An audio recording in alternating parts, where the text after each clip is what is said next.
Good morning class. सब लोग good morning good morning. प्रणाम प्रणाम प्रणाम। Good morning.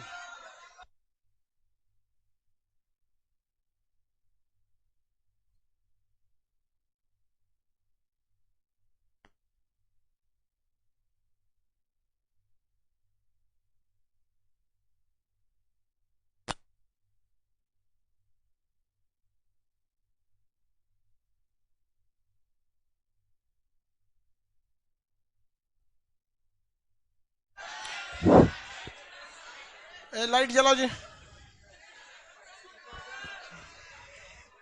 हल्ला नहीं कीजिए, पहले तो एप्लीकेशन लाइव हो जाने दीजिए।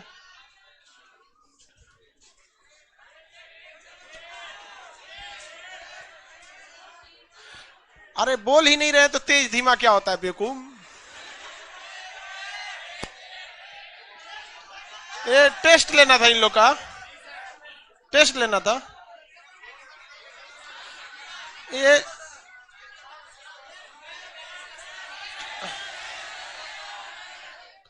बैठ जाने दीजिए पहले, हर सब लोग को बैठ जाने दीजिए कीजिए, फिर उसके बाद हल्ला उल्ला किया कीजिए। भाई तिरंगा झंडा नीचे कैसे हो गया?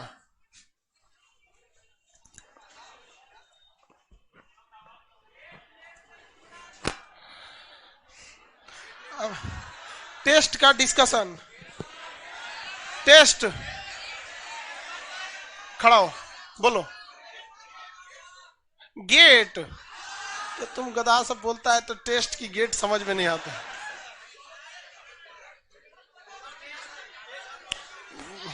हाँ हाँ। अच्छा, टेस्ट का डिस्कशन नहीं हुआ अभी? अरे जी आप लोग को कल याद दिलाना जी, टाइम से पहले। यहाँ पे एप्लीकेशन वालों को भी तो सूचना देना पड़ता है ना, जैसे आप लोग को तो पहले से सूचना नहीं रहता। गुड मॉर्निंग सारे एप्लीकेशन वाले सब लोग को। हॉल नंबर 2 3 4 जितने लड़के हैं सब बैठिए, सबको आवाज जा रही होती है। नया नया लड़का रहता है ना तो खदाने लगता है, उसको लगता है कि हम खान सर के पास ऑफलाइन में ही पढ़ेंगे। ऑफलाइन में कितने लड़के पढ़ सकते हैं? मतलब 300 400 लड़की बैठती है, और मतलब और उधर मतलब मान के चलिए जितना होगा, कौन गिनने जा रहा है इन लोग को। उतना ही दूर तक तो लड़का पढ़ता है, उसके बाद तो उसके पीछे वाला भी प्रोजेक्टर पे ही पढ़ रहा है। पढ़ रहा है कि नहीं पढ़ रहा है? कौन चीज देख रहा था? चलो ध्यान दे। तो सबको देखो भाई, स्टार्ट करते हैं हम लोग। मेरे दिमाग से उतर गया डिस्कशन वाला। एप्लीकेशन वाले लड़के आप लोग को अभी बता देते हैं, कल डिस्कशन कराएंगे जो टेस्ट लिए थे, ठीक है। और शायद मटेरियल में आप लोग को मृद भांड वाला नहीं लिखे हुए थे, तो उसी टेस्ट में जो टेस्ट क्वेश्चन रहेगा ना, जो उस पर लिख देंगे, पीछे टाइप कर देंगे। इस बार जो किताब वाला था पीडीएफ, उसके पीछे खाली जगह था, उसमें लिख देने लायक था। खैर चलिए, अब हम उसको कल डिस्कशन करा देंगे। और बाकी पटना वाले लड़का लोग दो तीन बात ध्यान से सुनिए। हॉल नंबर 1 2 3 4 जितने लड़के हैं भाई, जब ये क्लास में आने के लिए केवल ये सीढ़ी है, ठीक है। गधा इधर से चढ़ जाता है सब। हम समझा दे रहे हैं। कितने बजे? यार तो तुम लोग 9 बजे के क्लास में 8 बजे क्यों आते हो?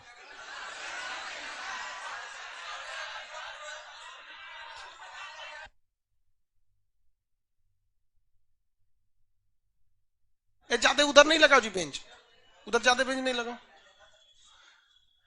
8 बजे कल गेट खुलवा दीजिएगा, इन लोग को दिक्कत होने लगता है। बाकी बैठिए, जमुई में लड़का अभी तक काहे टहल रहे हैं, आप लोगों को दिक्कत है। अब आपको 8 बजे से कल गेट खुलवा देंगे, दिक्कत नहीं होगा। कोशिश कीजिए कि उस गेट से ना आए। चलिए अब आगे पढ़ाते हैं।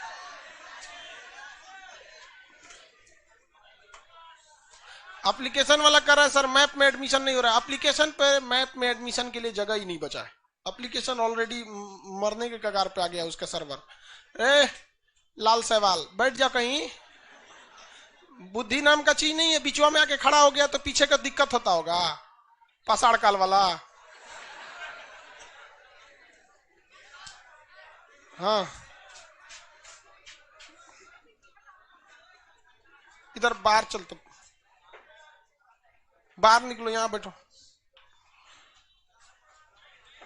आप लोग अपनी लोग टाइम से आया कीजिए। बायोलॉजी का भी बाबू, बायोलॉजी का आज बैच स्टार्ट होने वाला था।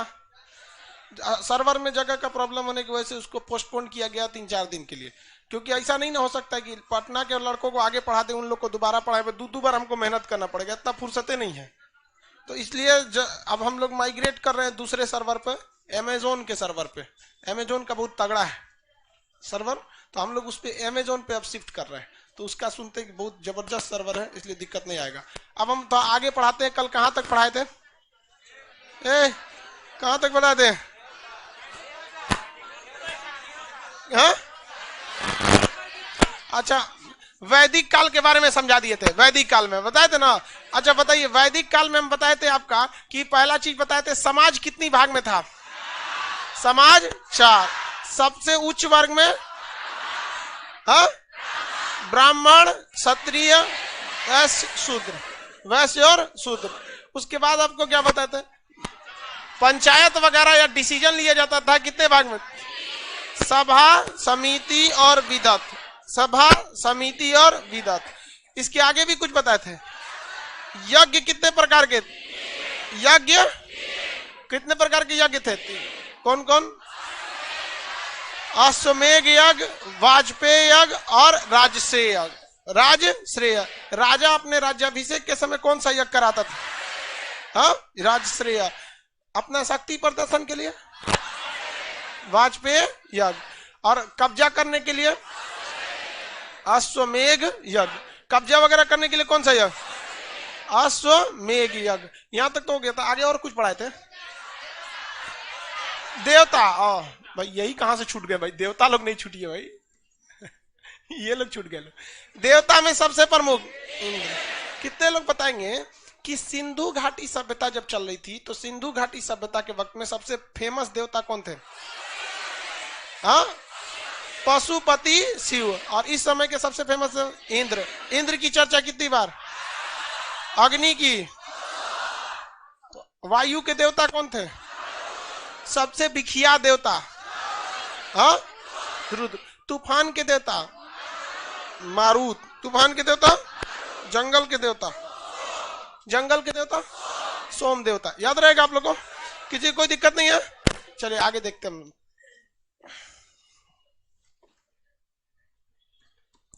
सोम देवता तक पढ़ा दी, तब उसके आगे पढ़ाना है।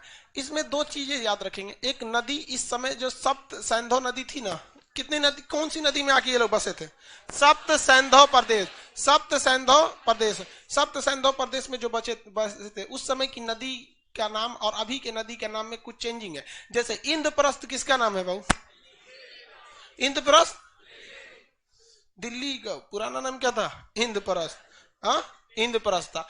पाटलिपुत्र पटना का नाम।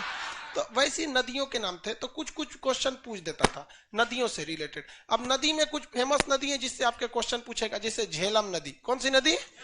झेलम नदी। एक है ब्यास। झेलम के बाद कौन सा? ब्यास।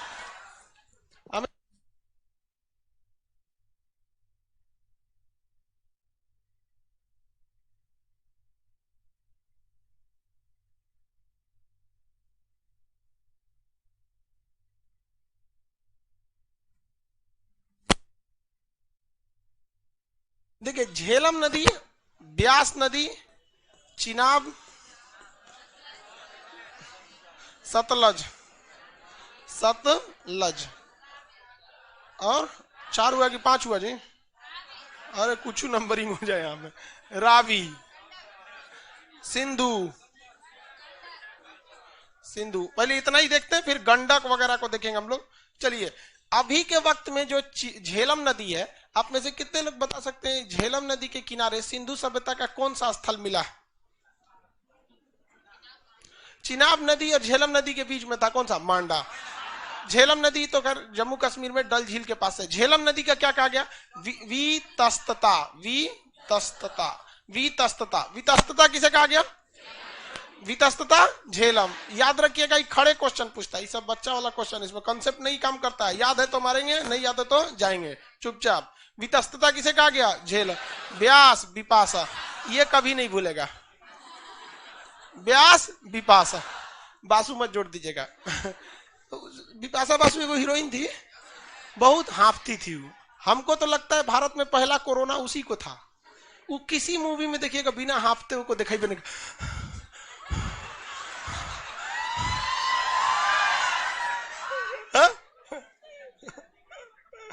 अजी उसका एक भूता मूवी था राज चुड़ैल बनल थी उसमें। तो देखिए व्यास कौन सा हो गया विपाशा, चिनाब का अस्कनी, चिनाब का अस्कनी, चिनाब का कौन सा अस्कनी, चिनाब सतलज, ये भी याद रहेगा शत्रुदी, सतलज का शत्रुदी, सतलज शत्रुदी, सतलज रावी परुष्णी, रावी रावी परुष्णी नदी, रावी परुष्णी याद रहेगा। सिंधु का सिंध, सिंधु का सिंध, कौन सा सिंध, सिंधु का सिंध, सिंधु सिंध, सिंधु याद रहेगा इतना। झेलम का झीलम, झेलम, अब ब्यास, ब्यास, चिनाब, चिनाब, सतलज, सतलज, रावी परुष्णी, रावी, सिंध, गंडक, सदा नीरा, गंडक, गंडक नदी देखे आप कहाँ है? हाँ अरे नेपाल के पास से निकलती है, रक्सौल वाला एरिया पार करते हुए छपरा के पास, इधर पटना के पास सोनपुर जो जगह है वहीं पे आके किससे मिल जाती है? गंगा से मिल जाती है। वहां एक बहुत बड़ा मेला लगता है सोनपुर का मेला। लेकिन क्वेश्चन पूछा था एग्जाम में कि सोनपुर में स्थित पशु मेला किस भगवान, किस घाट पर लगता है? एक भगवान है हरिहर, भगवान हरिहर घाट, हरिहर नाथ है। चलिए यहाँ देखिए कौन सी नदी बता रहे थे? गंडक का क्या कहा गया? सदानी, गंडक, गंडक को सदा नीरा, सदा मतलब हमेशा पानी रहता है, नीरा, गंडक सदा नीरा हो गया। हाँ सरस्वती घाघर, सरस्वती घाघर, सरस्वती घाघर, सरस्वती को क्या कहा गया? घाघर, घाघर, सरस्वती को घाघर, सरस्वती घाघर, सरस्वती। देखिए सरस्वती नदी अभी विलुप्त हो गई, ये राजस्थान के पास से निकलती थी, लेकिन अभी क्या हो गया? भूमिगत एकदम विलुप्त हो चुकी है। मतलब अब उस नदी का कोई अवशेष ही नहीं मिला है। जिस तरह सिंधु सभ्यता कैसे विलुप्त हो गया, वैसे सरस्वती नदी भी क्या हो गई? विलुप्त हो गई। हालांकि गंगा यमुना सरस्वती का संगम कहाँ होता था?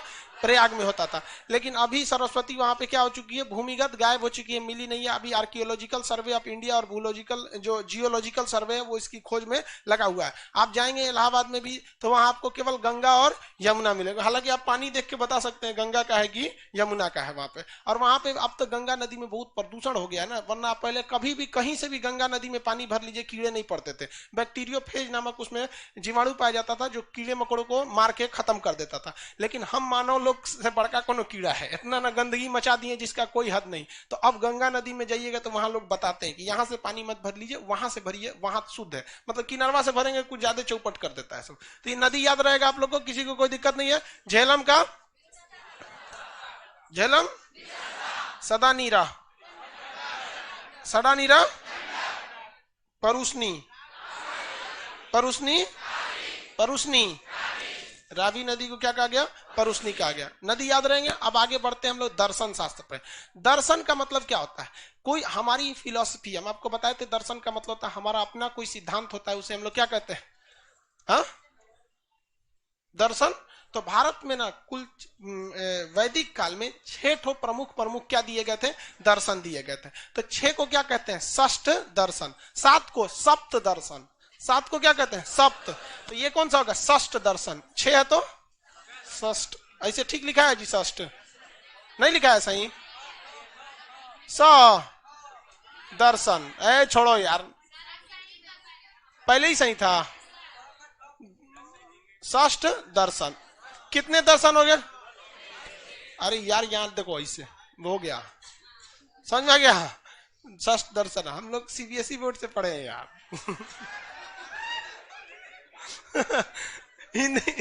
हिंदी के क्लास में हम लोग छुट्टी लेके चल जाते, मैडम पानी पीने जाए, पानी पीने चल जाते थे लोग। हिंदी के बाद आते तो लोग, घंटी खत्म हो जाता, समझे में नहीं आता था हिंदी का क्लास। उसका भुगतना पड़ता है अभी। खैर उसमें सबको अपना अपना एक गड़बड़ होता है, हमको मात्रा होता गलती हो जाता है। चलिए ध्यान से देखिए, 6 दर्शन थे। इसमें कुछ दर्शन बहुत फेमस थे। ये क्वेश्चन ग्रुप डी से लेके यूपीएससी तक में पूछेगा, आपको यही याद होना चाहिए, और नहीं याद होगा तो जाएंगे आप लोग चौपट हो जाएंगे। है मे आई विजिट मैम, ये बकलोलवा कोने मैडम से मिलने के लिए कह रहा है, ओकरा ब्लॉक मारो तो एप्लीकेशन, अरे वो डिलीट हो जाएगा उसको, चलो चलो नीचे चलो, नीचे चलो, उसको डिलीट वो मत मार देना वरना वो एप्लीकेशन से डिलीट हो जाएगा, फिर उसको बैच परचेज करना पड़ेगा। यहाँ बाबू एप्लीकेशन वाले लोग तामझाम नहीं किया कि यहाँ 2 मिनट में आपका गर्दन हमारे पास है। ब्लॉक करेंगे तो आप कुछ लिख नहीं पाएंगे, डिलीट करेंगे तो हमेशा के लिए खत्म हो जाएगा। ब्लॉक मार अब उसके एप्लीकेशन से ब्लॉक कर देंगे ना तो आप उस ईमेल आईडी से प्ले स्टोर से भी बाहर हो जाएंगे। इसलिए बदमाशी नहीं। बताओ कौन मैडम से मिलने के, मैं आई मीट यू मैडम, ये कौन मैडम से मिल रहा है ये? फरवरी महीना बहुत खराब है, न जाने कितनों का दिल तोड़ा इसने, इसीलिए इसके दिन को घटा दिया गया है। बहुत खराब महीना, कोनो याद आ रहा होगा, पढ़ ले बबुआ पढ़ ले, फरवरी चौपट महीना है। चलो यहाँ देखो, न्याय दर्शन, कौन सा न्याय, न्याय दर्शन को किसने लिखा था? गौतम। न्याय दर्शन गौतम। सांख्य दर्शन, हाँ उल्टा लिख का सांग, कौन सा था? सांख्य दर्शन। योग दर्शन पतंजलि। वैशेषिक, वैशेषिक दर्शन, पहले चार्ट याद करते हैं उसके बाद आगे बढ़ते हैं।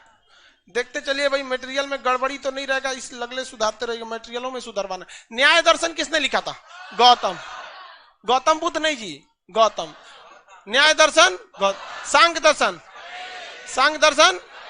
योग दर्शन, योग दर्शन, योग दर्शन पतंजलि। योग दर्शन, योग दर्शन, ये तो आप लोग कभी भूलेंगे नहीं।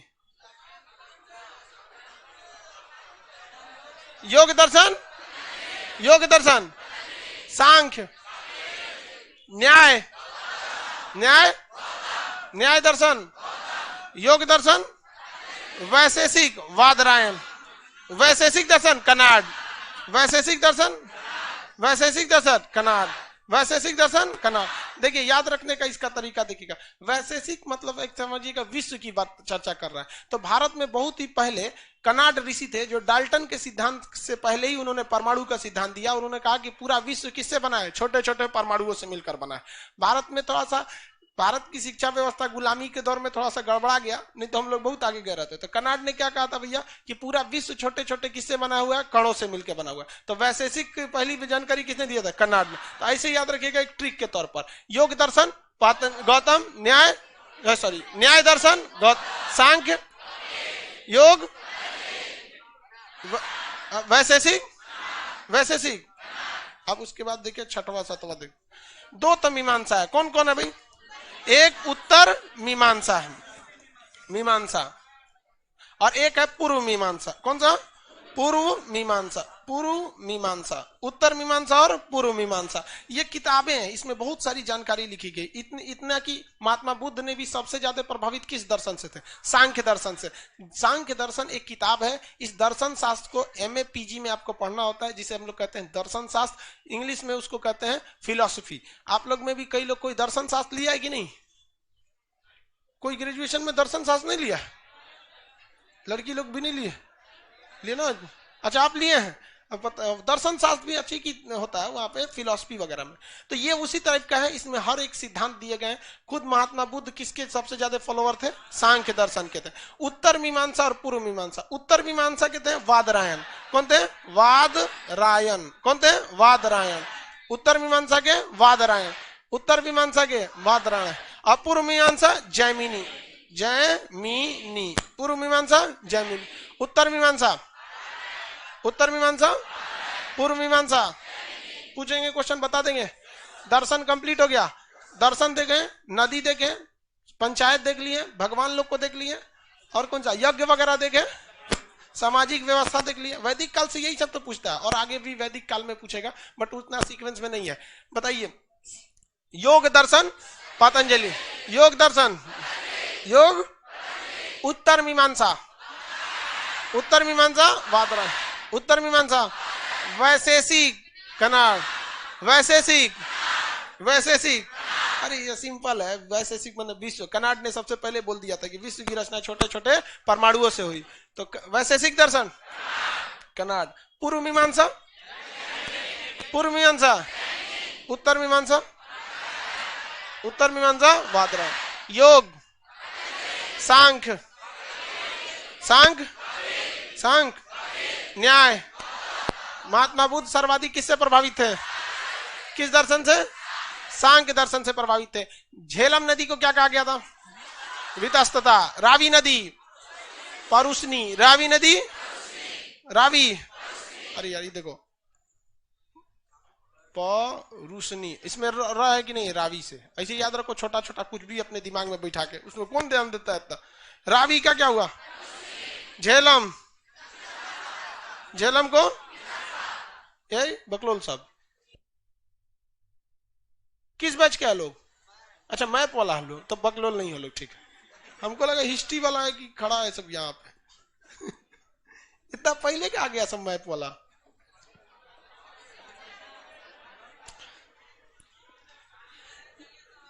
क्या चीज? चलो अब आगे बढ़ते हम लोग, बहुत हो गया, दर्शन वगैरह सब कंप्लीट हो गया।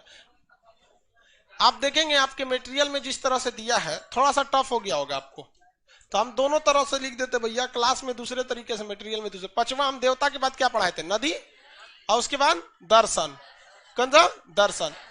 अट जाओ इतने में, अट गया ना? अट गया दर्शन। यूपीएससी का क्वेश्चन था, सुनिए ध्यान से। इनमें से कौन सा भारत के वैदिक काल के दिए गए षष्ठ दर्शन का एक हिस्सा नहीं था? तो इसका मतलब भारत में षष्ठ दर्शन तो आपको पता ही है, उस षष्ठ दर्शन का कौन सा हिस्सा नहीं था? अब हमको ससुराल को ढेर ऑप्शन में ना याद है, लेकिन क्वेश्चन वह याद है। तो उसमें 3 गो था जो इसी दर्शन से था, कहीं ना कहीं 3 तो इसी दर्शन में था। एक कुछ और था जिसका नाम था वेदांत। क्या नाम था? वेदांत। अब बताइए, वेदांग, आरण्यक, ये सब दर्शन में आते हैं? हाँ, उपनिषद ये सब तो दर्शन में नहीं आते हैं, ये तो ब्राह्मण ग्रंथ में आते हैं। किस में आएंगे? ब्राह्मण। आराम से छाट सकते हैं। देखिए यूपीएससी के क्वेश्चन में या बीपीएससी के क्वेश्चन में, एक बार बोले थे हम आप लोग को समझा देंगे, अब कभी टाइम नेक्स्ट वीक या कभी याद दिलाएंगे लोग तो हम समझा देंगे, यूट्यूब पे समझा देंगे। चलो कैसे अभी समझा देंगे। तो उसमें क्या होता है ना कि हम लोग जो वनडे एग्जाम होते हैं, वनडे एग्जाम उसको बोलते हैं कि एक दिन में काम खत्म, एक के दिन में काम खत्म। बट पीसीएस और आईएएस वनडे एग्जाम नहीं है, मेंस में आपको ना बोर्ड एग्जाम की तरह लिखवाएगा। जिस तरह से आप बोर्ड के एग्जाम में इंटर ग्रेजुएशन में किए होंगे वैसे लिखवाएगा। तो ऐसे एग्जाम की सबसे बड़ी खासियत क्या होती है? ये आपका नॉलेज नहीं चेक करते हैं, ये आपको कंप्लीट नॉलेज इन्हें पसंद है, अधूरा नॉलेज इन्हें नहीं पसंद है। जैसे रेलवे के एग्जाम में आपको कंप्लीट भी नहीं है ना तो मार के निकल जाएंगे। लेकिन आप ध्यान से देखेंगे रेलवे के एग्जाम में पूछेगा तो क्या पूछ देता है? ऐसे पूछेगा, वैशेषिक किसने लिखा? कनाड। यानी अगर आपको बस इतना भी याद था ना गलती से, तो आपका रेलवे में एग्जाम हो गया, 1 नंबर मिल गया। मान के चलिए आपको बस इतना ही पता था, योग दर्शन पातंजलि, ये तो सबको पता होगा, एग्जाम हो गया। बट यूपीएससी पीसीएस में ये नहीं चलता है। उसे चुरा या तो कह देगा नीचे दिए गए कूट का प्रयोग करो, ऐसे ऐसे कोचिए, आई है में आई हो में कोचते रहिए, मतलब कंप्लीट नॉलेज है तो कोच काच के आगे बढ़िए। और नहीं तो कह देगा इनमें से कौन सा नहीं है। हमेशा देखिएगा ज्यादातर 30% क्वेश्चन यूपीएससी और पीसीएस के एग्जाम में निगेटिव से पूछता है कि कौन सा नहीं है, यही आदमी फंस जाता है। समझ में गया कि नहीं? जैसे हम मान के चले अगर बोल देते हैं कि इसमें से कौन सा होशियार नहीं है, बड़ी दिक्कत हो जाएगा को खोजने में। सबके बारे में आपको पता चलना पड़ेगा कि कौन होशियार है कौन बकलोल है, तब ना आप छाटेंगे यहाँ पे। समझे? उसी तरह यूपीएससी इसी तरह से पूछता है, 4-5 तो दे देगा और कंप्लीट पता है तो आंसर दीजिए, नहीं तो चलिए चुपचाप अगली बार में फिर तैयारी कीजिएगा। यहाँ पे एक एक से आप इलाहाबाद में जाइएगा ना या दिल्ली मुखर्जी नगर में, तो अंकल की एज के लोग तैयारी कर रहे हैं। अंकल के लोग, आंटी सब भी है वहां, वो लोग तैयारी कर। तो भाई हर चीज का एक तरीका होता है, आप उस तरीके के हिसाब से किसी भी एग्जाम की हम बात करते हैं, दुनिया का कोई भी एग्जाम, अगर आप उसके पिछले 10 से 15 साल का प्रीवियस बना लेते हैं तो आधा तो काम आपका वही हो गया, आधा काम यही हो गया।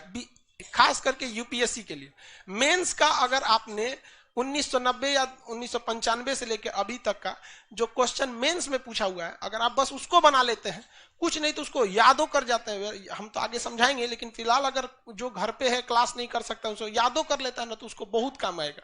रीजन क्या है कि मेंस बहुत टफ एग्जाम होता है, उसमें एक सेलेक्टेड क्वेश्चन ही पूछे जाते हैं, एक एरिया है कि यही चीज क्वेश्चन, उसमें ही नहीं पूछेगा कि सिंधु सभ्यता की खोज किसने किया, दयाराम साहनी। मेंस में पूछेगा ही, सब लेमचूस वाला क्वेश्चन पीटी में निकल जाता है। उसमें क्या पूछेगा कि आप कैसे प्रमाणित कर सकते हैं कि सिंधु सभ्यता एक नगरीय सभ्यता थी, यही पूछेगा। आप बताइए कि भैया यहाँ के घर जो थे सड़कें सीधी थी, नालियां ढकी थी, सुव्यवस्थित ढंग से थे, जो शहर जहां मिला है जिसके दरवाजे पीछे खुले हैं उस पूरे शहर के दरवाजे पीछे खुले थे। इसका मतलब कोई वहां गाइड करने वाला था कि तोरा नक्शा पास ना करेंगे, इनने से उन्ने कर देगा तो कंगना रानौत की तरह छज्जा तोड़ देंगे तोरा। कोई ना कोई नगर निगम था कि नहीं था?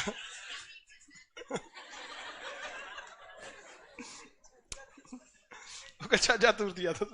चलिए आगे बढ़ते हैं। तो मेंस के एग्जाम में आपको प्रीवियस क्वेश्चन को बनाएंगे, हो जाएगा। और प्रीवियस क्वेश्चन जो होते हैं किसी खास टॉपिक से 4-5 बन सकते हैं।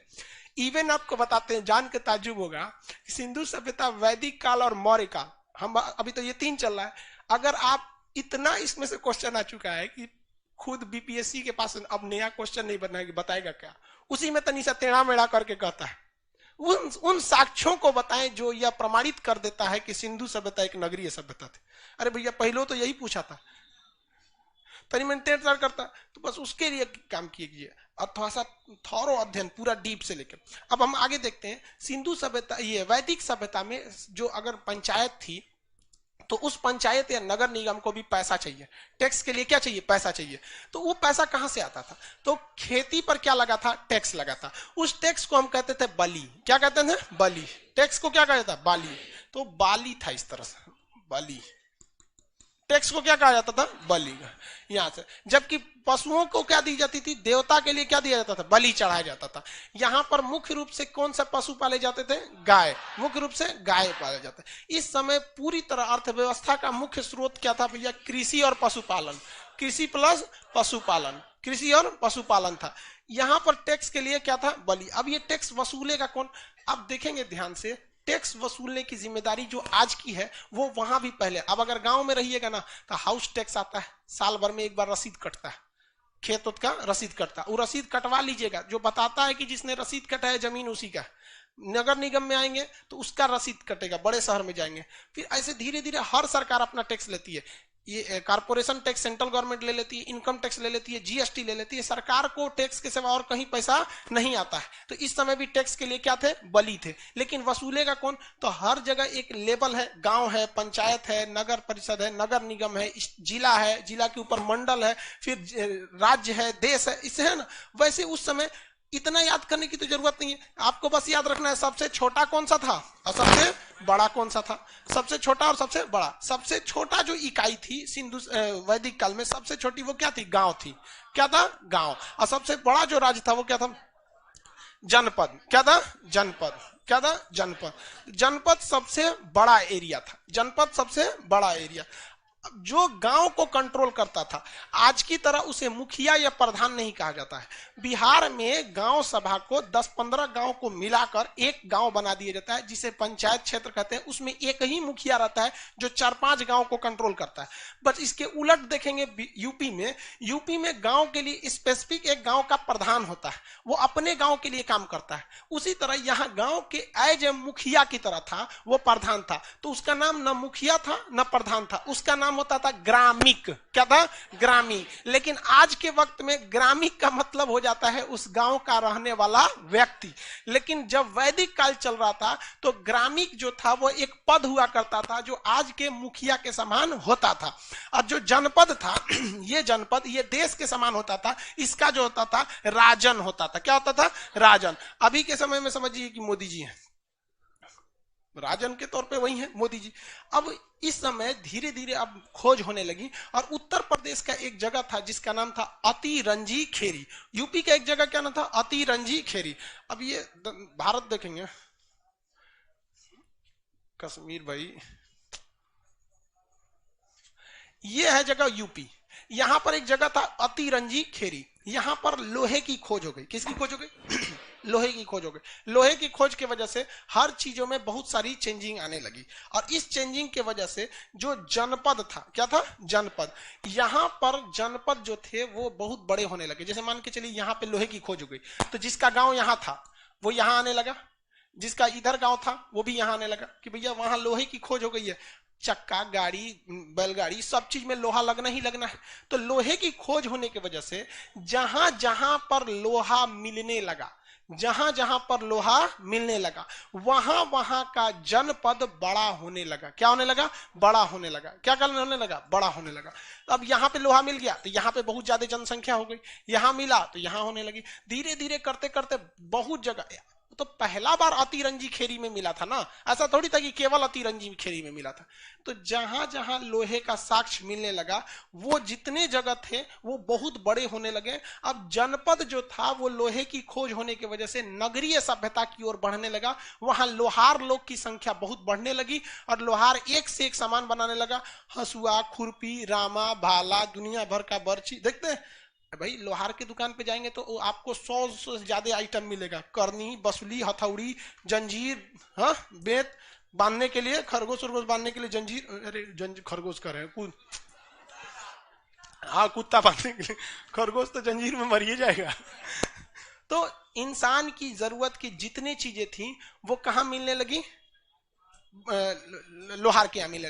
आप इस क्लासरूम में बैठे हैं ना, इस क्लासरूम में अगर आप ध्यान से देखेंगे केवल इलेक्ट्रॉनिक चीज को छोड़ दीजिएगा, मतलब लाइट, बिजली को, तो यहाँ 80% आपको लोहा का चीज मिलेगा। जिस बेंच पे बैठे हैं, जिस पे हम खड़े हैं, जिस पे ये बोर्ड टंगाया हुआ है, ऊपर से लेके नीचे तक हर जगह आपको क्या मिलने लगेगा? हाँ, लोहा मिलने लगे। लोहा इंग्लिश में क्या बोले? आयरन।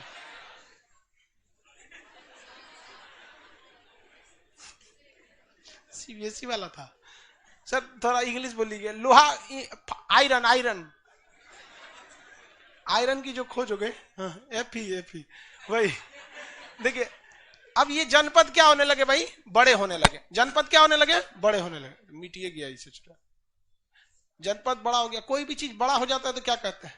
महाकत। उसके आगे जैसे देश बड़ा हुआ, महादेश, सागर बड़ा हुआ, महासागर, जनपद बड़ा हुआ, महाजन। क्या हो गया?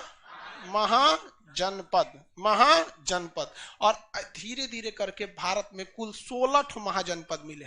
कितने महाजनपद मिले? 16 महाजनपद मिले। 16 महाजनपद मिले जिसमें 2 महाजनपद बड़ी फेमस थे। एक मगध महाजनपद, उत्तर भारत का सबसे शक्तिशाली जनपद मगध, और दक्षिण भारत का माहिष्मती। दक्षिण भारत का बाहुबली वाला, समझ में गया कि नहीं? 16 महाजनपद की पुस्तक की चर्चा एप्लीकेशन वाले ध्यान से बताएंगे, लाइव वाला। 16 महाजनपद की चर्चा किस किताब में है? हाँ, किस किताब में है? अंगुत्तर निकाय। किसमें है? अंगुत्तर निकाय। बिहार में सबसे फेमस महाजनपद कौन जनपद? मगध महाजनपद। मगध महाजनपद एक बस छोटा सा महाजनपद था जो राजगीर से चालू हुआ था। कहां से चालू हुआ था? राजगीर। उस समय राजगीर का नाम था राजगृह। राज मतलब होता है राजाओं का, गृह मतलब जगह। जानबूझ के राजगीर की राजधानी, मगध की राजधानी उस समय राजगीर बनाई गई, क्योंकि चारों ओर से क्या है? पहाड़ है।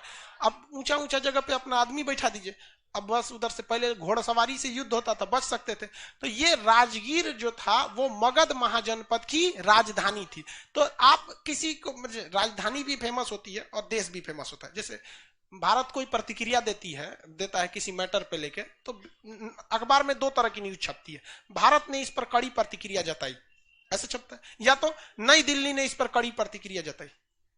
समझते ना? राजधानी जो होता है ना वो देश को रिप्रेजेंट करता है, बहुत बड़ा। जैसे कहता है ना, बीजिंग ने इस पर चिंता व्यक्त किया यहाँ पर, तो इस तरह का बताता है। तो मगध भी फेमस। अब मगध की राजधानी राजगीर, लेकिन मगध के राजा जो थे सब बहुत खतरनाक थे। सब वो लड़ाई भी बहुत करता था सब, और शादी ब्याह भी बहुत कर लिया सब। तो नवरसा वाली जमीन देखता था सब। नवरसा उसे कहते थे जिस लड़की का भाई नहीं है ना, अगर आप उससे ब्याह कर लेंगे ना तो पूरी संपत्ति आपकी हो जाएगी, पूरी संपत्ति आपकी, और उसके जीवन का पूरा नखड़ा सब आपके सर पे आएगा। ए, चाय बना के लाओ तो जा। हाँ, चाय पिया तुम्हें। है कि नहीं? अच्छा, लेकिन लव मैरिज वाला चाय बना के पिलाता है। हाँ? अरे हमारे एक दो दोस्त में की शादी हुई है ना लव मैरिज में, वो बेचारा मैगी बना बना के खिलाता है। हमसे कहता है यार क्या कहे, हम के तो ओकरे सामने कहो ना, तो उसके सामने जाके भीगी भी ले, कैसा बना है मैगी, कैसा बना है, कैसा बना है। चलिए ध्यान दीजिए आप। तो मगध महाजनपद पता नहीं कैसे देखते देखते इतना बड़ा हो गया कि पता ही नहीं चला। आप लोग भी देखिए, छोटे से बच्चे थे पहले, देखते देखते कैसे बड़े हो गए, जीवन में बहुत सारी घटनाएं आई थी, सब धीरे धीरे आदमी क्या हो गया, बड़ा हो गया। कैसे इतना बड़ा हो गया, धीरे धीरे शक्तिशाली हो गया, पता ही नहीं चला। मगध अपने अगल बगल के जनपद को कहा कि तुम हमारे अधीन आ जाओ, क्या आ जाओ, हमारे अधीन। धीरे धीरे ये मगध महाजनपद बड़ा होते होते होते होते पूरा भारत ले लिया, अफगानिस्तान ले लिया, पाकिस्तान ले लिया, यहाँ पे कब्जा हो गया बिहारी का। राजगीर से शुरू होने वाला मगध महाजनपद अफगानिस्तान के तक पहुंच चुका था, जो यहां अब ये उड़ीसा के कहां से चालू होता था, अटक से, उड़ीसा के कटक से, कहां थे, कटक, तो उड़ीसा के कटक से, और अफगानिस्तान के अटक तक जाता था। तो ये वही बिहार है जो कटक से लेके कहां तक था, अटक, और आज अपनी पहचान के लिए सिमटता जा रहा है। आज बताइए, क्या जो पहले हमारी छवि थी अभी है? नहीं। रीजन क्या है? हम अपनी गलती मानने को तैयार ही नहीं। हमारे में गलत कहां है? एक बिहारी सब पे भारी। चांद पे जा रहा है नासा, इसरो, बेंगलोर वाला, एक बिहारी सब पे भारी। हाँ, सफाई में इंदौर आ रहा है, एक बिहारी सब पे भारी। पटना सबसे चौपट हो गया, फिर भी एक बिहारी सब पे भारी। हाँ, शिक्षा का लेवल चौपट हो रहा है, यहाँ बिहार के टॉपर लोग भी सब्जेक्ट का नाम नहीं बता पा रहे हैं, फिर भी एक बिहारी सब पे भारी। देखिए, एवरेज अच्छा होना चाहिए। आप हमेशा याद रखिएगा, किसी चीज इस क्लास में से अगर 2-3 लड़के टॉप कर जाते हैं ना, तो ये क्लास मायने नहीं रखता है, एवरेज लड़के निकलने चाहिए। तो बिहार में ना क्या है कि बहुत अच्छे अच्छे लड़के, कल देखे थे तुमको छोटका छोटका मेरा स्टूडेंट वन को गर्दा मचाया था सब, लेकिन उससे अंकित और शिवानी, लेकिन सबको आगे बढ़ना पड़ेगा। तो ये सब थोड़ा सा आप लोग समझिए, ये सब आगे बढ़ना आपको क्यों बताना पड़ता है। कभी गुजरात को बोले, क्या सिंगापुर कहेगा कि हम बहुत डेवलप हैं? नहीं, लेकिन हम लोग को आज भी कहना पड़ता है। जब तक आपको अपनी पहचान बतानी पड़ जाए, तब तक आपकी कोई पहचान नहीं है। लोग कहते हैं तुम हमें जानते नहीं, अरे बोक कहीं का, तू कोड़ों काम का नहीं, इसलिए नहीं जानते हैं तुमको। नरेंद्र मोदी कहेंगे किसी से तुम हमको जानता नहीं है, अरे भाई साहब पूरा दुनिया जानती है, चीन पाकिस्तान तो अच्छा से जानता है। तो ये कौन सा जनपद हो गया भाई? महाजनपद। तो इसमें आपको महाजनपद का सबसे ज्यादा चर्चा किस किताब में मिलेगी? अंगुत्तर निकाय में। अंगुत्तर निकाय किस धर्म से संबंधित है? अंगुत्तर निकाय बौद्ध धर्म से। अब इसमें दिक्कत ये हो जाएगा कि अगर हमने गलती से भी इसमें घुस गए महाजनपद में, तो आपको छोटे बड़े महाजनपद के बारे में क्या करना पड़ेगा? पढ़ना पड़ेगा। और धीरे धीरे इतना इसमें उलझ जाएंगे कि आप बीच में एक बहुत बड़ा टॉपिक छोड़ देंगे, जिसमें महात्मा बुद्ध एंट्री मारे थे, जैन धर्म एंट्री मारा था। उस समय लिंगायत, कापालिक, शैव, वैष्णव, ये सब धर्म थे सब। तो इसी बीच में, वैदिक काल के बीच में, हम इस टॉपिक को रोक कर पहले थोड़ा सा बीच में से धर्म वाला टॉपिक पढ़ा के निकाल देते हैं, क्योंकि बौद्ध धर्म और जैन धर्म से क्वेश्चन आते हैं। बट सीक्वेंसली देखेंगे तो सबसे पहले आपने क्या पढ़ा था? पाषाण, पाषाण वाला काल। अरे पाषाण वगैरह में पूरा पढ़े थे, मतलब ये प्राग ऐतिहासिक। उसके बाद आद ऐतिहासिक में क्या पढ़े थे? सिंधु सभ्यता। उसके बाद ऐतिहासिक में क्या पढ़े थे? वैदिक काल। ऐतिहासिक में वैदिक काल। वैदिक काल के बाद आता है महाजनपद। क्या आता है? महाजनपद। महाजनपद, महाजनपद क्या आता है? विदेशी आक्रमण, जैसे सिकंदर वगैरह, ये सब क्या हो गए थे, इसी टाइम पे कूद गए थे सब, युद्ध वगैरह। तो हमको इसी के बीच में एक बाईपास निकाल के यहाँ क्या पढ़ लेना है? जैन और बौद्ध। जैन बौद्ध, लिंगायत, कापालिक, वैष्णव, शैव। लिंगायत, कापालिक, वैष्णव और शैव। स्टार्ट कीजिए यहाँ पे। वैदिक के बाद हम यहाँ नहीं गए हैं, जाना चाहिए कहां पर? महाजन। लेकिन महाजनपद का टॉपिक इतना बड़ा है, इसमें अशोक कूद जाएगा, सिकंदर कूद जाएगा, चंद्रगुप्त मौर्य, बिंदुसार, दुनिया भर का। अलाउद्दीन खिलजी कहां से आएगा?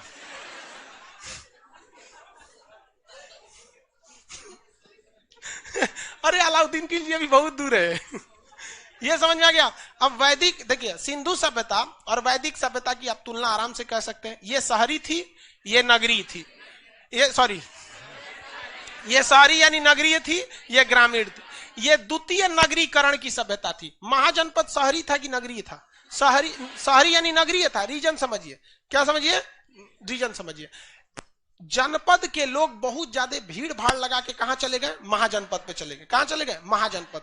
तो बहुत ज्यादा भीड़ कहां लग गई? महाजनपद में। तो जहां बहुत ज्यादा भीड़ लग जाती है ना, वो धीरे धीरे क्या बन जाता है? शहर बन जाता है। गांव और शहर में अभी के वक्त में सबसे मुख्य अंतर यही दिखेगा कि गांव में लोग बहुत कम होते हैं। सब एक दूसरे को फेस वैल्यू से पहचानते हैं, उनके चाचा, उनके नाना, उनके पतो, उनके ससुर। यहाँ शहर में किसी को कोई पता ही नहीं, यहाँ किसी को नहीं पता। हम जिस फ्लैट में हम रहते हैं उसमें किसी को नहीं पता कि हम ही खान सर हैं। किसी को नहीं पता है। वहां पे वीडियो देखा होगा तो हमको नहीं देखा है फ्लैट में। सुबह निकल जाते हैं, रात में बस सोने के लिए जाते हैं, पता ही नहीं है। उस सबको उठने से पहले हम ताला मार के चल आते हैं। उसे सूत के उठता है 10 बजे। चलिए, तो ये द्वितीय नगरीकरण का था। कौन सा था? द्वितीय नगरीकरण का तौर था। तो यहां देखिए, यहां सबसे पसंदीदा जानवर कौन सा था? एक सींग वाला, और यहां गाय। ये लोग युद्ध से परिचित थे? नहीं। ये जो अश्वमेघ यज्ञ, गाय भुला गई तो गविष्टि युद्ध, तो ये युद्ध से परिचित थे। इनका सबसे पसंदीदा भगवान पशुपति शिव, इनका कौन? इंद्र। इंद्र, अग्नि, ये लोग थे फेमस में। ये नगरीय सभ्यता थी, ये ग्रामीण सभ्यता। इसका नगर नियोजन अच्छा था, जबकि इसका सामाजिक नियोजन अच्छा था। यहाँ समाज को बांटा नहीं गया, यहाँ पे क्या किया गया? समाज को बांट दिया गया था। किसी को कोई दिक्कत नहीं था। यहाँ पे आगे बढ़ जाना। यहाँ पे शिव वगैरह थे ये लोग की, तो अब दोनों में कंपैरिजन आप आराम से कर सकते हैं। अब हम लोग कौन सा धर्म देखते हैं? जैन धर्म। कौन सा धर्म? जैन धर्म। महाजनपद के काल को छोड़ते हैं, धर्म के बाद देखेंगे। कौन धर्म? जैन धर्म। जैन धर्म के संस्थापक किसे कहा जाता है? गलत है, महावीर स्वामी ने। जैन धर्म के पहले तीर्थंकर। तीर्थंकर किसे कहा जाता है? जैन धर्म के हिसाब से ये संसार दुखों से भरा हुआ है, बड़ी तामझाम है। इस संसार में आए हैं, जब तक जाएंगे नहीं तब तक बीच में बहुत सारा आप लोग को क्या करना पड़ेगा? दुख झेलना पड़ेगा। इस दुख को झेलवाने के लिए इस संसार रूपी सागर को, दुखों के सागर को पार कराने वाले टीचर को क्या कहा जाता है? तीर्थंकर कहा जाता है। क्या कहा जाता है? तीर्थंकर। एक तीर्थंकर से दूसरे तीर्थंकर के बीच में गैप बहुत ज्यादा रहता है। ऐसा नहीं है कि जिस तरह से नरेंद्र मोदी के पहले मनमोहन सिंह थे, मनमोहन सिंह गए तो मोदी जी आ गए, ऐसा नहीं है। देखें, अटल बिहारी वाजपेयी, इधर कार्यकाल खत्म हुआ, मनमोहन सिंह शपथ ले लिए प्रधानमंत्री का। मनमोहन सिंह का कार्यकाल खत्म हुआ तो कौन ले लिए? नरेंद्र मोदी। ऐसा थोड़ी होता है। तीर्थंकर में ऐसा नहीं है। एक तीर्थंकर के बाद दूसरे तीर्थंकर में कई बार तो 200 साल का अंतर रहा। 200 साल का अंतर देखने को मिला है। तो एक तीर्थंकर से दूसरे तीर्थंकर के बीच में बहुत ही ज्यादा क्या था? गैप था। तो पहले तीर्थंकर कौन थे? ऋषभ देव। कौन थे? ऋषभ देव। ऋषभ देव, ऋषभ देव पहले तीर्थंकर ऋषभ देव। और उसके बाद 23वें और 24वें फेमस है। 23वें और 24वें फेमस है। ऋषभ देव कौन थे? पहले। भैया, कोई भी व्यक्ति किसी धर्म की स्टार्टिंग करेगा तो उसके शकल ऋषि मुनि की तरह रहना चाहिए, है कि नहीं? हम ऐसे कोट वोट पहन के चल जाएंगे कि एक नया धर्म निकाले, भगा देगा सबको। भागे, यहाँ पे नया धर्म निकाला, यहाँ पे हमें 5G धर्म। एक नया धर्म नहीं निकल सकता है।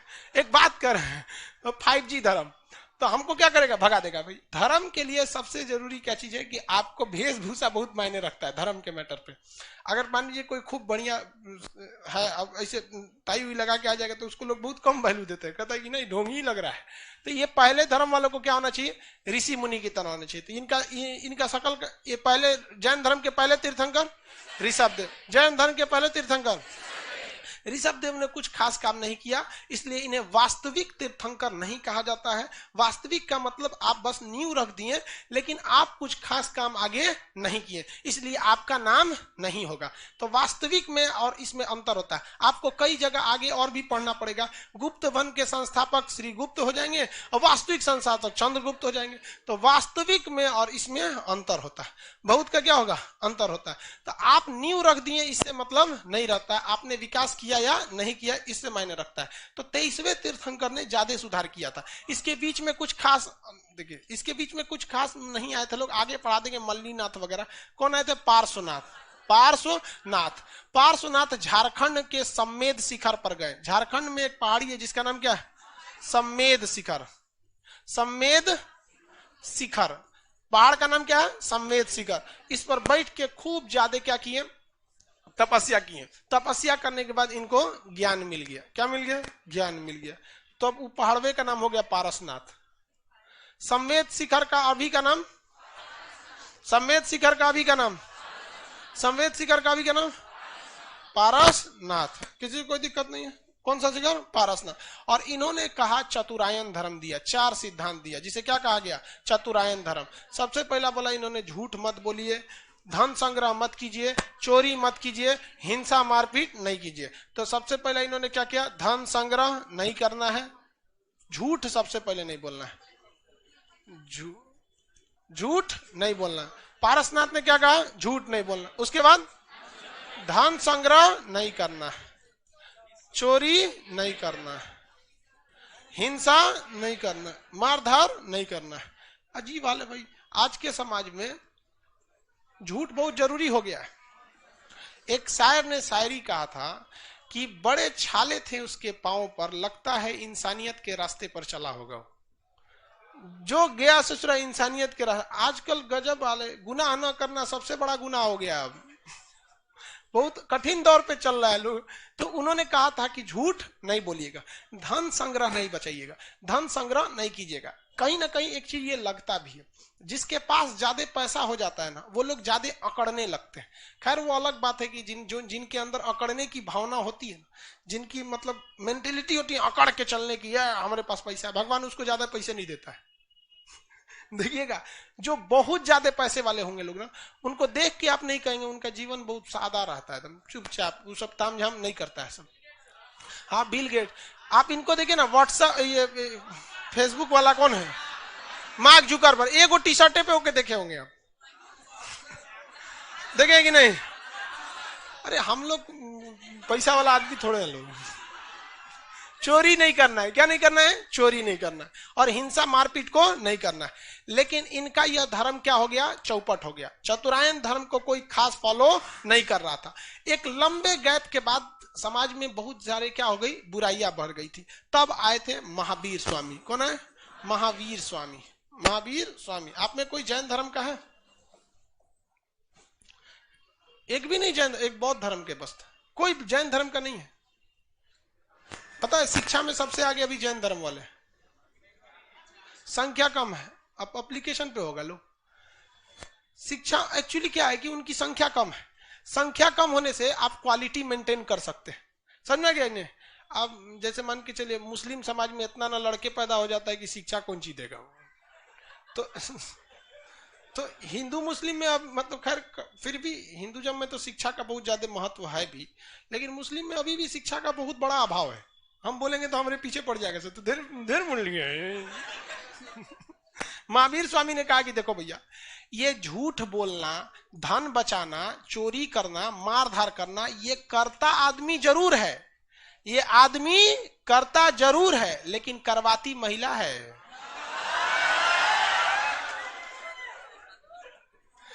क्या करना है? ब्रह्मचर्य पालन करना है, यानी महिला सबसे दूर रहिए।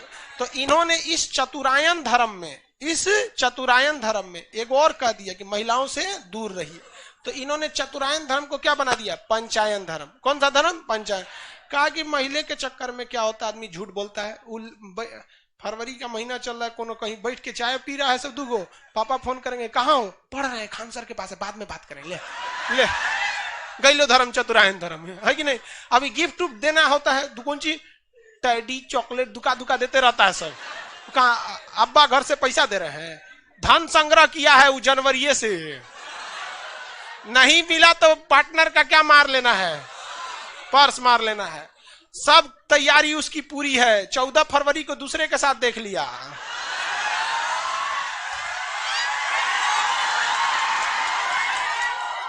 ले कंफर्म उसके साथ हिंसा होगा। अरे 2015 की 16 में यहां मर्डर हो गया था।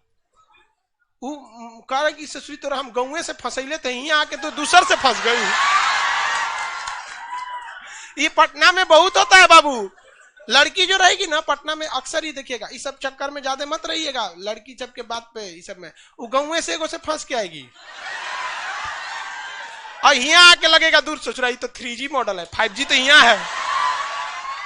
तो हियो एगो से बतियाएगी और ओकरा से क्या कहेगी पता है, वो जो पहिलका वाला है कहेगा ये हमारे घर का है, घर वाले भेजे हैं लोग कि मेरा ध्यान रखे, ये जान जाएगा तो घरे बता देगा। अब तू लोग तो बबुआ सीधा, तू लोग को लगेगा ओ माय गॉड एकरा से बच के रहना है। देखिए इसे कहते हैं इंसुलेशन। अब आप तो आपको लगेगा बाहरी बाहर कितना अच्छा, इससे बच के रहना है, बच। और क्या कहेगी कि वो मेरा फोन चेक करते रहता है, तुम मत करना हम ही इधर से करेंगे। अब तू लोग बाबू लोग इसी में पगला गया रहता है, कोई बात नहीं, जाओ जाओ जाओ जाओ, रद्द होके आएगा यहाँ पे। भाई साहब यहाँ लाइब्रेरी में कैमरा जो लगा हुआ है या यहाँ क्लास में कैमरा लगा, इसमें ऑडियो रिकॉर्ड होता है आपका।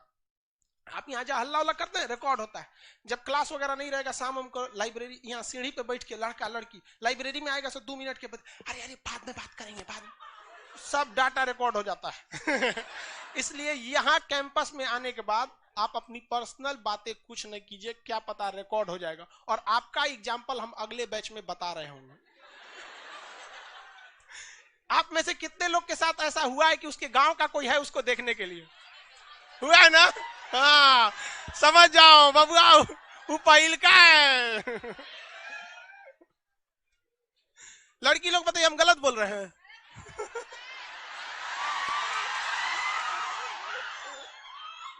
चलिए अब आगे कल क्लास करेंगे। एप्लीकेशन वाले सब लोग के साथ यही होता है, समझ में आ गया नहीं? इस सब के चक्कर में नहीं रहिएगा। चलिए अब अगला क्लास कल करेंगे। आगे हिस्ट्री